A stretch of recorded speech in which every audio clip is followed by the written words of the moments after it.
Pretty incredible story, Mel, not getting much attention anywhere else.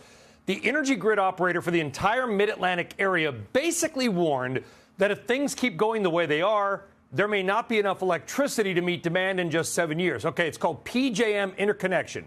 That is the company. They run the grid from Virginia to D.C., to New Jersey, parts of Pennsylvania, whatever.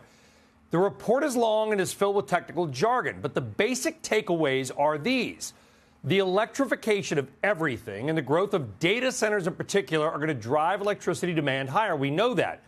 Well, a lot of coal and natural gas power plants are either retiring, plan to be retired, or could be retired at a faster pace than the construction of new electricity sources like wind and solar. And because renewables can be intermittent power, meaning the wind doesn't blow all the time, the sun doesn't shine all the time, you actually need multiple megawatts of capacity to replace 1 megawatt of traditional sources. It's not 1 to 1, it's like 3 to 1, because what if the one thing does not work? In all, PGM says that 40 gigawatts of power is at risk of coming offline. That would be 21% of their entire current generation ability. All right, talking about megawatts and gigawatts and whatever, it feels like Back to the Future. It can be confusing. So how much electricity is that in actual human terms? Well, roughly 1 gigawatt can power about 750,000 average-sized homes.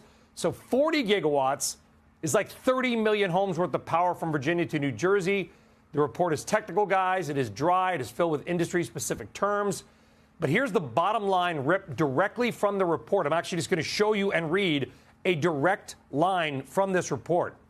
The amount of generation retirements appears to be more certain than the timely arrival of replacement generation resources, given that the quantity of retirements is codified in various policy objectives, while the impacts to the pace of new entry of the Inflation Reduction Act, post-pandemic supply chain issues, and other externalities are still not fully understood.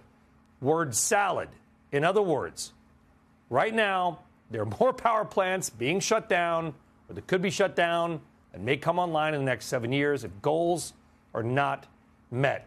While the pace, guys, of build-out of onshore and offshore wind is ramping up, there are still many issues with things like permitting, fights over electricity rates, and rising costs that have delayed some very high-profile projects. All in all, kind of a scary report that is being ignored elsewhere.